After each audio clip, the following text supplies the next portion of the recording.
Kami rindu meninggikan nama-Mu saja. Kami rindu menyenangkan hati-Mu Tuhan. Karena kami tahu Tuhan ada di tengah-tengah kami saat ini. Dan Engkau hadir di tengah-tengah kami. Pemulihan terjadi. Kesembuhan terjadi. Berkat tercurah atas hidup kami.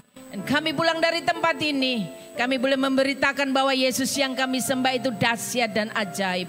Terima kasih Bapa. Pujian dan penyembahan kami boleh menjadi dupa yang berbau harum di hadapan Tuhan.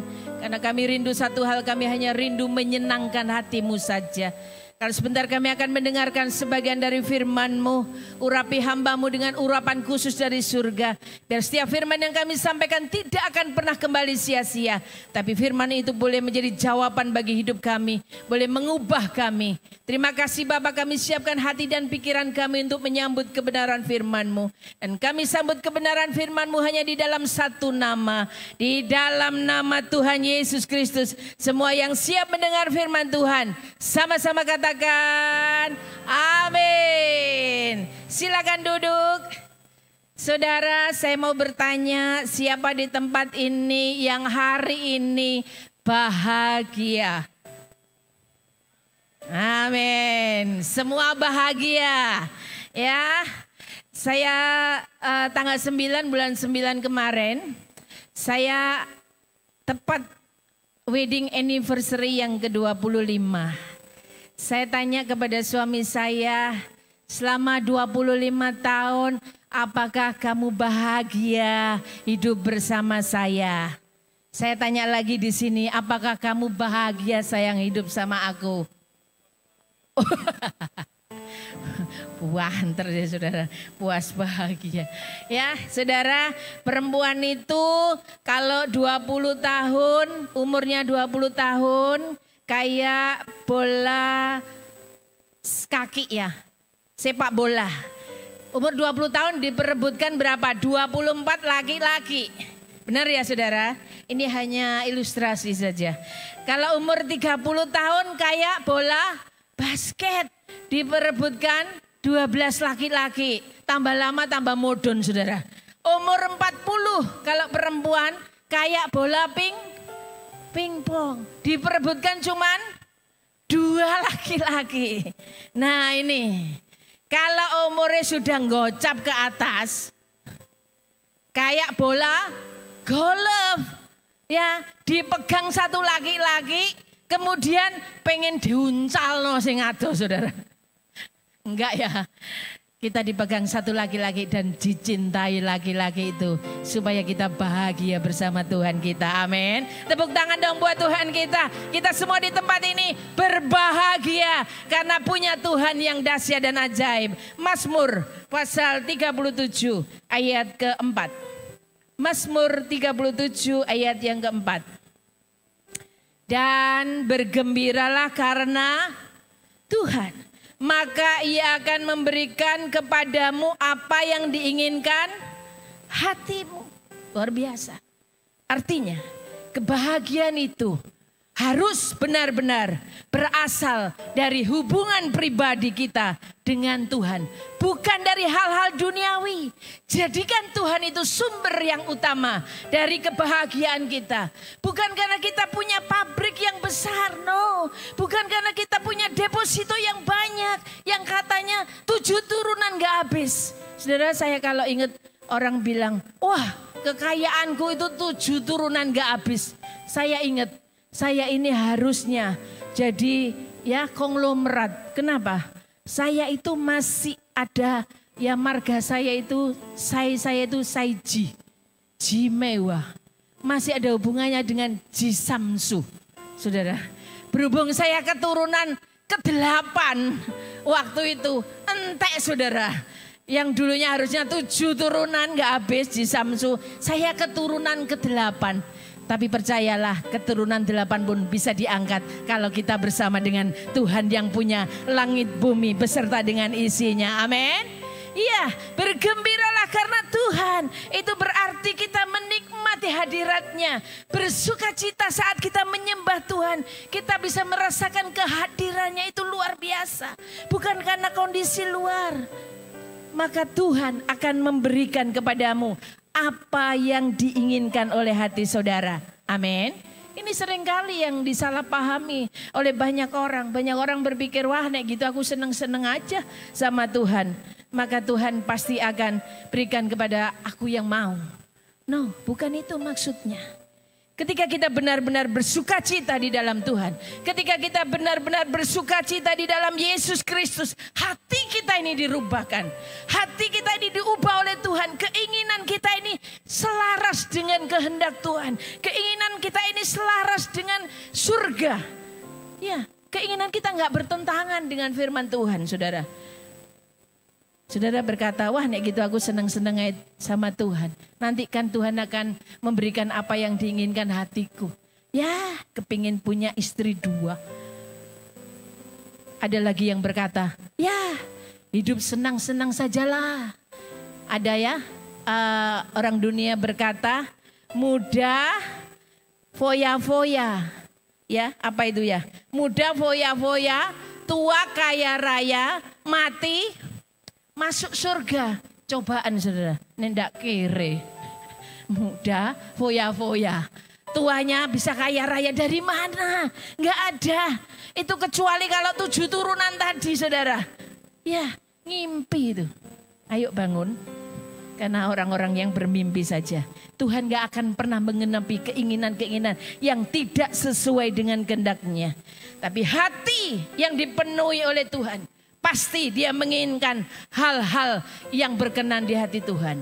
Saudara, kalau kita ingat ya, kita akan bahas bagaimana tentang kita bisa berbahagia, benar-benar bahagia. Bukan karena keadaan. Yang pertama, Filipi pasal 4 ayat yang keempat. Bahagia itu bukan karena keadaan. Filipi 4 ayat 4. Bersukacitalah senantiasa dalam Tuhan. Sekali lagi kukatakan bersukacita. Ayat ini ditulis bukan pada saat Rasul Paulus pada saat itu naik daun. No. Rasul Paulus saat menulis ini dia berkata bersukacitalah di dalam Tuhan. Sekali lagi kukatakan bersukacitalah. Dia bukan dalam keadaan baik-baik saja. Dia bukan dalam keadaan menjadi orang terkenal, no. Dia bukan dalam keadaan sehat walafiat, no. Tapi dia dalam penjara yang begitu dalam. Dia bisa katakan bersukacitalah. Dia dalam keadaan terpuruk, dia dalam keadaan dihina, dia dalam keadaan dijebloskan ke dalam penjara. Tapi Rasul Paulus bisa berkata, penjara hanya mengikat tubuhku, tapi tidak bisa mengikat roh dan imannya. Oh haleluya. Dia percaya bahwa penderitaan yang dialaminya hanya sementara. Tapi sukacita surga dia pasti akan dapatkan luar biasa. Anak-anak Tuhan hari-hari ini harus berbahagia. Bukan karena keadaan. Bukan karena ya saudara punya pabrik yang besar. No. Bukan karena saudara punya toko, punya apa itu boleh. Boleh gak melarang. Tapi bahagia sejati hanya ada di dalam Yesus Kristus. Saudara bisa bahagia bukan karena punya suami yang ganteng, no. Ya, ganteng saya masih ingat betul. Di TikTok itu banyak keluar ya, suami ganteng sekarang banyak yang suka main tangan. Ibu-ibu berkata, aduh gantengnya itu sampai sekarang saudara Sergio. Badannya tegap seperti artis Korea. Ya gak menjamin. Mungkin saudara berkata aku punya suami yang sabar itu bagus. Suami yang kaya gak pelit itu bagus luar biasa. Uangnya banyak, anak-anak nurut semua. Itu luar biasa. Tapi sukacita yang sebenarnya adalah sukacita karena hubungan saudara dengan Yesus. Yang namanya Tuhan yang memberikan semua kebahagiaan dan sukacita itu dalam hidup saudara. Walaupun saya gak punya suami seperti Sergio. Gak six pack tapi one pack. Saya tetap bahagia. Amin. Amin, buanter suami saya ya. Kebanyakan orang mencari kebahagiaan dari hal-hal duniawi. Apa saudara? Kalau saya punya teman, aduh aku kok sakit-sakitan ya. Ya, karena apa? Karena kurang shopping. Pengennya traveling. Apalagi yang eng-eng itu healing. Shopping, traveling, healing, goleng. Ya. Nggak akan pernah bisa menemukan kebahagiaan sejati. Kebahagiaan sejati hanya ada di dalam Kristus Yesus. Amin. Hari ini kalau saudara bisa sehat, bisa duduk di tempat ini beribadah, itu semua karena anugerah Tuhan, karena kebaikan Tuhan. Keadaan bisa berubah dalam sekejap saja. Saudara, saya akan saksikan satu kesaksian yang luar biasa. Mungkin sudah pernah atau saya lupa ya. Tapi ini kisah nyata. Ya, suatu hari ada seorang ibu. Ibu ini begitu bangganya punya suami. Enggak salah sih kita bangga pada suami kita. Enggak salah karena memang mungkin suami kita baik. Suami kita begitu mencintai kita. Itu enggak salah. Tapi karena begitu cintanya dia, begitu membanggakan suaminya, begitu dia terpesona sampai buta rasanya. Ya, dia sebagai ibu rumah tangga biasa nggak ngerti apa-apa di rumah. Kebetulan notabene suaminya kaya raya, dia hanya boleh di rumah saja, nggak boleh ngurus perusahaan dan lain sebagainya. Kamu tak cukupi secukup-cukupnya. Singkat cerita, suaminya ini luar biasa cinta mati, nggak akan pernah bisa makan kalau nggak bareng sama istrinya. Wow, siapa di sini kalau nggak makan kalau nggak bareng istrinya? Suami saya tetap aja makan ya. Kalau nggak ada istrinya ya wis makan aja. Ya, nggak ngefek saudara. Tapi hari itu dia berkata, suamiku nggak akan pernah bisa makan tanpa saya dampingi. Oh keren. Suatu hari dia terkena sakit kanker. Kanker luar biasa yang notabene katanya nggak bisa sembuh. Tapi hari itu suaminya sampai gundul. Suaminya ya karena istrinya gundul, mungkin dia ikut gundul dan lain sebagainya. Dia dorong istrinya di kursi roda. Dia perhatikan baik-baik sampai akhirnya si istri ini sembuh. Singkat cerita, setelah istrinya sembuh, istrinya ini begitu bahagia. Oh dia bangga cerita kemana-mana. Sekali lagi dia tidak bangga karena dia punya suami yang baik, itu karena anugerahnya. Dia terlalu bangga dengan suaminya. Bukan karena Tuhan yang memberikan anugerah. Singkat cerita, ya ketika itu suaminya sakit keras. Suami yang begitu dicintainya sakit keras. Dan tiba-tiba meninggal. Ini kisah nyata. Ya, tiba-tiba meninggal dunia. Si istri ini menangis kecewa. Berkata kepada Tuhan, kenapa suami yang begitu baik, suami yang begitu dicintainya, kenapa Tuhan ambil? Kenapa Tuhan? Singkat cerita, ketika ada di Maisong, ada salah satu anaknya berkata, Mama, saya nggak tega lihat Mama. Nanti saja setelah, ada apa nak? Enggak, dia melihat ada seorang perempuan di ujung. Perempuan ini menangis terseduh-seduh dan mulai banyak desas-desus. Singkat cerita, istrinya ini mulai dengar hal-hal yang tidak menyenangkan. Saudara, yang kelihatannya secara mata dunia, secara mata jasmani, suaminya begitu baik luar biasa, begitu mencintai dia luar biasa, dia bahagia sampai akhir hayatnya. Singkat cerita setelah dimakamkan, ya si istri ini mendengar dari anaknya, Mama, ada seorang wanita yang mengaku dia sudah menikah siri dengan Papa. Oh bagaimana seorang ibu ini mendengar seperti hantaman petir yang luar biasa. Bagaimana bisa suami yang aku banggakan bisa seperti itu, berbuat seperti itu? Gak mungkin. Dia berkata kepada anaknya, gak mungkin. Karena dia bergantung hanya kepada suaminya. Singkat cerita, setelah 1 minggu berlalu, kesedihan berlalu, dia mulai buka itu laptop. Karena dia tidak pernah bekerja di pabriknya mungkin. Dia mulai buka laptop, dia lihat biasa-biasa saja. Nggak ada apa-apa, biasa. Tapi dia berdoa kepada Tuhan. Singkapkan Tuhan kalau memang betul. Kemudian dia minta ampun kepada Tuhan. Kalau selama ini aku terlalu membanggakan manusia. Selama ini aku berharap kepada manusia. Dan manusia pasti mengecewakan. Dan Tuhan singkapkan. Saudara tahu apa yang terjadi? Ketika dia buka email. Saudara tahu email? Seperti donat itu saudara. Email itu surat elektronik ya.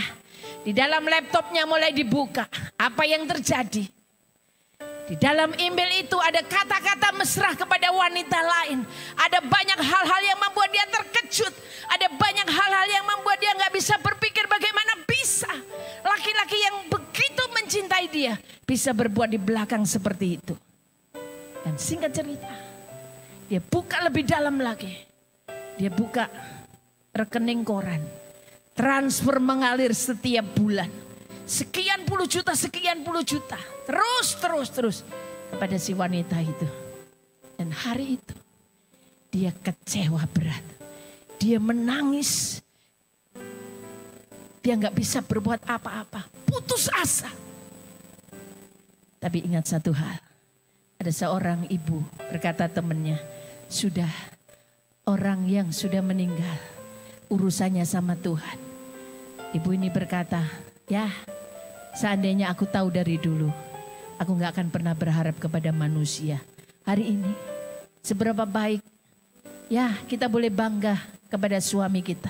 Terlebih kita harus bangga kepada yang namanya Yesus. Raja di atas segala raja. Hari ini engkau sehat. Engkau anugerah Tuhan yang luar biasa. Kalau hari ini rumah tangga kita harmonis. Itu karena anugerah Tuhan. Kalau kita bisa bahagia. Itu karena kemurahan Tuhan. Karena anugerah Tuhan. Kebahagiaan.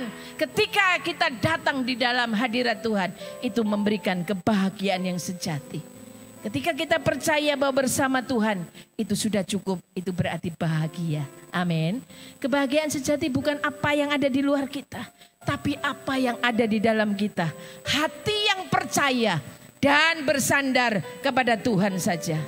Kalau hari ini hidup saudara dan saya tidak seperti yang kita harapkan, sedang berjuang dalam segala hal. Mungkin anak-anak enggak nurut, kelihatannya enggak baik-baik saja. Ekonomi pas-pasan, suami begitu buruk dan lain sebagainya. Tuhan sanggup memberikan kebahagiaan di dalam hidup saudara. Amin. Saudara, bahagia yang kedua karena kita bersyukur. Amin. Yang pertama, bahagia itu bukan karena keadaan, tapi karena ada hubungan pribadi kita dengan Tuhan. Saya ingat ada sebuah bola lampu di sini ya. Bola lampu ini nggak akan pernah bisa tiba-tiba menyala kalau nggak ada saklarnya. Kalau nggak ada cetekan listrik cetek baru kemudian menyala. Bagaimana kita bisa menjadi terang kalau kita nggak ada hubungan pribadi dengan Yesus Kristus yang sumbernya bahagia. Amin. Kalau kita ada hubungan pribadi, hubungan yang mengalir seperti bola lampu dengan listrik ini, kita akan memancarkan sinar bahagia. Benar-benar bahagia, nggak pakai topeng, saudara. Kelihatannya bahagia, oh di luar bahagia banyak. Rumah tangga, kelihatannya bahagia. Kemarin waktu saya menghadiri pesta anniversary, teman kami juga sama. Ya, bahagia. Gandeng tangan itu betul, nggak apa-apa. Kelihatannya, tapi yang tahu dalamnya. Saya dipanggil oleh ibu mertuanya. Tak cerita nih ya. Kenapa Bu? Itu semua pakai topeng. Kok bisa? Kok bisa Bu? Itu kan anak Tuhan. Itu semua pakai topeng. Dia nggak bahagia. Di dalam rumah tangganya penuh dengan keributan. Di dalam rumah tangganya penuh dengan caci maki. Penuh dengan kemunafikan. Tapi hari ini saya percaya jemaat GBI Raja Damai, Tuhan pasti akan memberikan kedamaian yang luar biasa. Sukacita yang dari surga. Karena engkau bersama-sama dengan Tuhan. Ada hubungan pribadi dengan Yesus. Dia akan memberikan kebahagiaan yang luar biasa. Poin yang kedua, bahagia karena mudah bersyukur. 1 Tesalonika pasal 5 ayat 18. 1 Tesalonika pasal 5 ayat 18. Mengucap syukurlah dalam segala hal. Sebab itulah yang dikehendaki Allah di dalam Kristus Yesus bagi kamu. Anak Tuhan bahagia bukan karena memiliki segalanya. Tapi anak Tuhan bisa bahagia karena dia mampu bersyukur dalam segala keadaan. Amin. Mengucap syukur, kenapa sih Bu harus mengucap syukur? Selalu firman Tuhan berkata ngucap syukur, ngucap syukur. Di dalam mengucap syukur ada kuasa yang luar biasa. Di dalam mengucap syukur ada akses hadirat Allah turun dari surga. Di dalam mengucap syukur ada damai sejahtera Allah yang menjaga hati dan pikiran kita. Filipi pasal 4 ayat yang ke-7. Filipi pasal 4 ayat yang ke-7. damai sejahtera Allah yang melampaui segala akal akan memelihara hati dan pikiranmu dalam Kristus Yesus. Amin. Saudara, tiap hari kalau bangun tidur, ini benar, dan masih ada suami saya yang bersama-sama dengan saya setiap hari. Setiap hari, nggak pernah bolong. Kalau bangun tidur, pasti kita gandeng tangan, berdoa bersama-sama, ngucap syukur kepada Tuhan. Tuhan, aku masih diberi nafas hidup. Itu berarti masih ada kesempatan bagi kami berdua untuk hidup berkenan kepada Tuhan. Amin.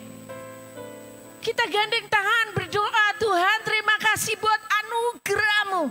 Itu sebabnya kenapa waktu saya wedding anniversary yang ke-25 tahun bulan lalu, saya menangis bukan karena apa. Saya menangis karena Tuhan itu sungguh baik. Karena Tuhan itu teramat sangat baik. Anugerahnya luar biasa. Ya, ucap syukur. Damai, tenang, sejahtera. Coba kalau saudara bangun tidur. Ya, bangun tidur. Wis gak usah doa, langsung turun mencolot ya. Kemudian apa, ngomel, waduh cuciannya sak gini kayak, waduh anak-anak masih belum sekolah ribet semua. Waduh, ngersulo terus. Ruwet saudara hidup itu. Apa saudara? Ruwet sepanjang hari, gak pernah ada damai sejahtera. Cobaan, pagi bangun tidur ngomel terus, ngersulo. Ruwet saudara, nanti siang sore saudara akan menemukan berbagai hal yang ruwet. Tapi kalau hari itu saudara datang di bawah kaki Tuhan. Tuhan, aku gak mampu tanpa Tuhan. Hidup ini karena anugerah Tuhan. Kalau aku masih ada saat ini, itu berarti pekerjaan Tuhan belum selesai. Tuhan akan memberkati hidupku luar biasa. Setiap hari saya katakan, saya berkati diri saya sendiri. Engkau sehat, engkau diberkati. Aku sehat, aku diberkati. Aku jadi berkat bagi banyak orang. Tuhan pimpin aku selalu. Saya katakan, saya tumpang tangan diri saya sendiri. Terima kasih Tuhan, aku jadi orang yang diberkati Tuhan. Terima kasih Tuhan, aku jadi saksi bagi banyak orang. Terima kasih Tuhan. Anugerah-Mu pokoknya terima kasih terus. Saya percaya ketika kita mengucap syukur, surga terbuka buat berkat bagi saudara dan saya. Tepuk tangan dong buat Tuhan kita. Surga terbuka untuk memberkati saudara, untuk menolong saudara. Orang yang selalu bersyukur, dia gak akan pernah takut dalam keadaan apapun. Amin. Saat badai datang, sekuat apapun, dia tetap tenang, dia tetap kuat. Saat banyak orang mengecewakan hidupnya, mencaci maki, dia tetap hidup damai karena dia punya pengharapan yang pasti. Dia berkata, manusia boleh mereka-rekakan yang jahat, tapi Tuhan mereka-rekakan yang terbaik buat hidupku. Amin. Firman Tuhan berkata, orang-orang yang berharap kepada Tuhan tidak akan pernah dikecewakan. Kenapa? Karena Tuhan kita penuh kasih. Bukan berarti hidup saudara gak ada masalah, no. Saya yang berdiri di depan mimbar ini juga masih banyak masalah. Tetapi yang membuat saya kuat sampai hari ini adalah firman-Nya, iya dan amin. Dia tidak pernah terlambat. Dia tidak pernah tidak menolong saudara. Dia selalu tepat pada waktunya menolong hidup saudara. Mengucap syukurlah dalam segala hal. Mengucap syukur itu mempersiapkan jalan untuk mujizat. Yohanes pasal 6 ayat yang terakhir. Yohanes 6 ayat yang ke-9 sampai 11. Injil Yohanes 6 ayat yang ke-9 sampai 11. Di sini ada seorang anak yang mempunyai 5 roti jelai dan 2 ikan.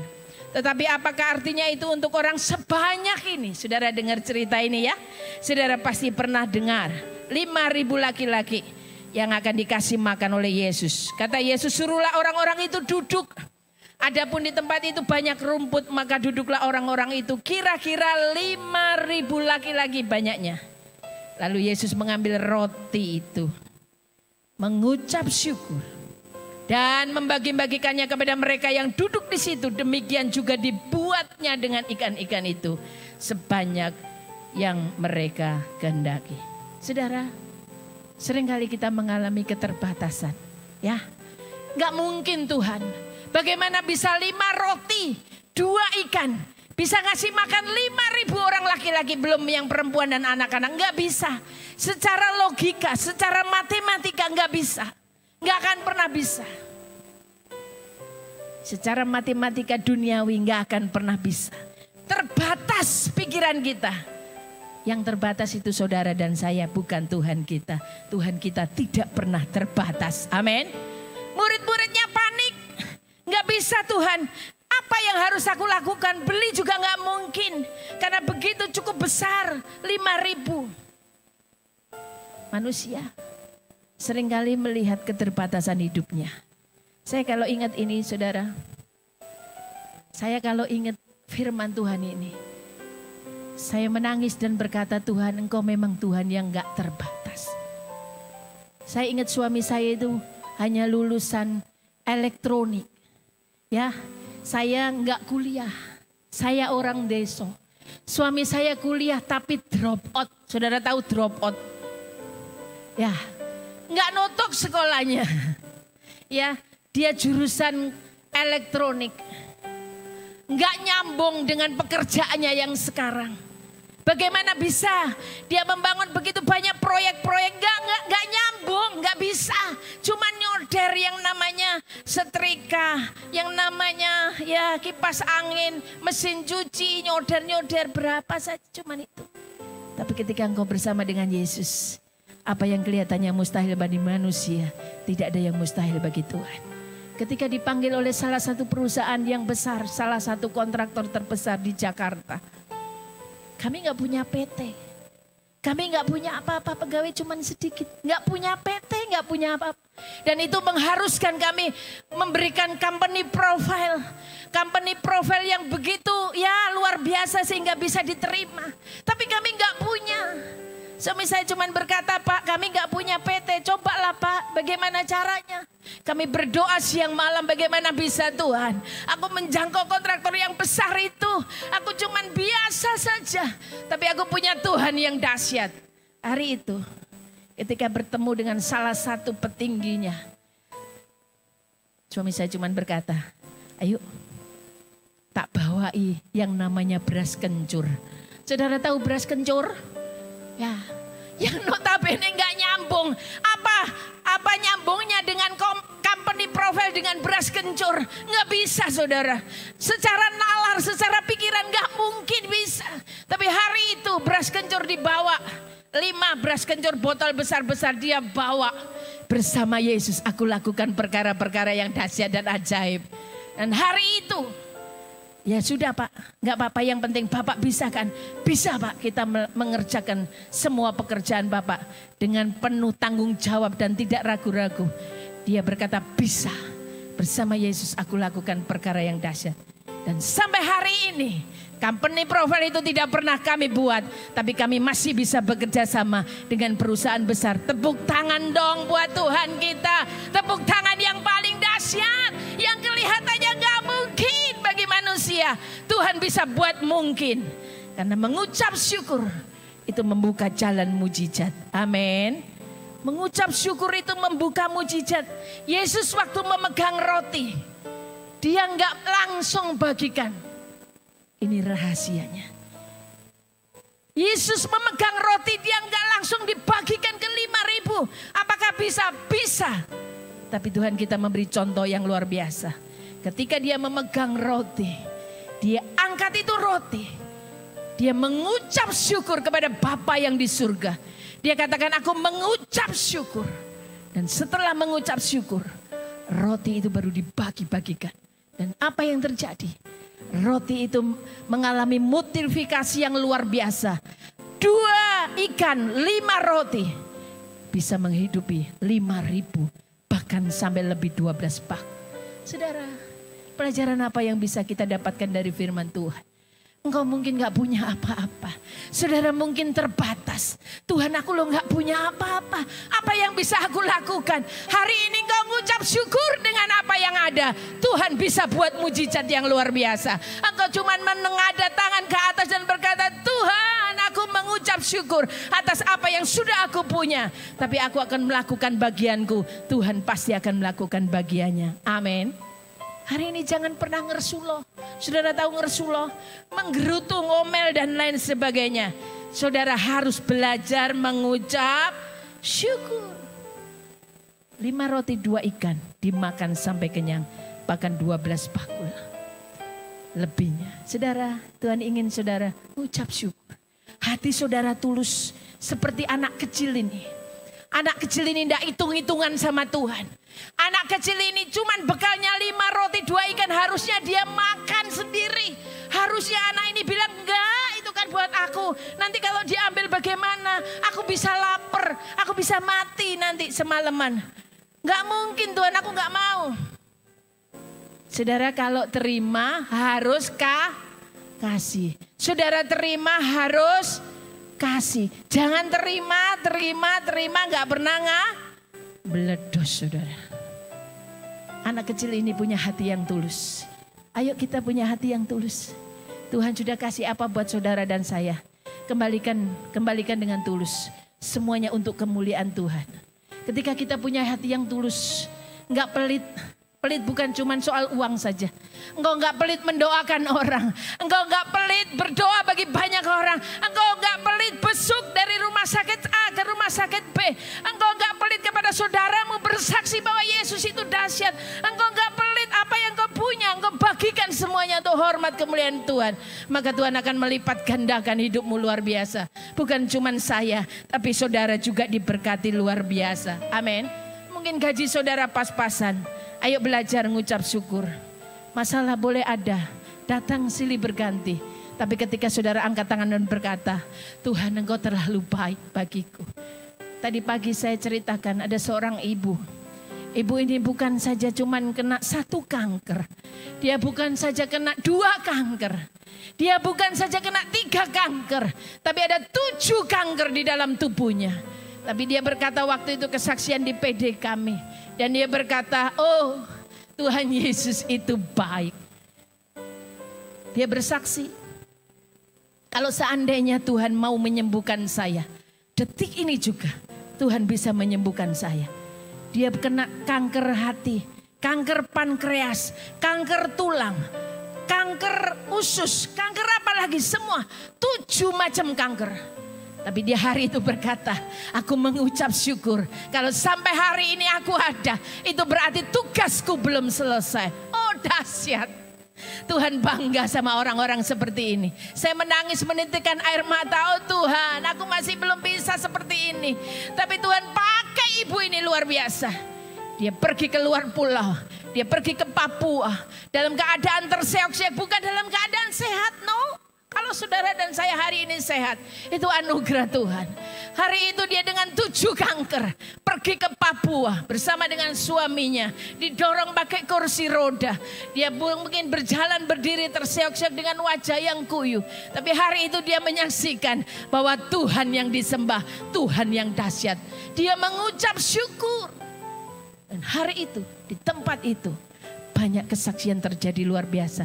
Di Papua banyak orang bertobat. Di pelosok-pelosok desa terpencil dia katakan dia buat buku. Nanti suatu saat akan saya bawa ke sini. Luar biasa. Itu namanya orang yang mengucap syukur. Apakah dia disembuhkan? Belum. Apakah dia kankernya hilang? Belum. Rambutnya rontok dia pakai wig. Tapi yang luar biasa, ibu ini tetap mengucap syukur. Apakah itu namanya sebuah keironisan? Bukan. Tuhan bangga sama orang-orang yang tahu mengucap syukur dan bersyukur di hadapan Tuhan. Amin. Hari ini ayo mengucap syukur. Saya masih ingat betul ketika rumah kami dirampok. Semuanya habis. Kelihatannya gak ada harapan. Karena kami dari nol. Kami harus mencicil semuanya. Tapi ketika kita berharap bersandar kepada Tuhan, kita ampuni rampoknya. Kita ampuni, kita punya hati yang tulus. Ya sudah, kalau mau diambil, diambil saja. Toh aku hidup bahagia bukan karena apa yang aku punya. Aku bahagia karena Yesus Kristus ada di dalam hidupku. Dan ketika itu terjadi, kami mengampuni orang yang merampok semuanya.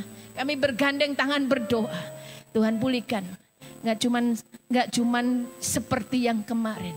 Tuhan lipat gandakan, berlipat-lipat. Karena Tuhan tahu anakku ini sungguh mengucap syukur.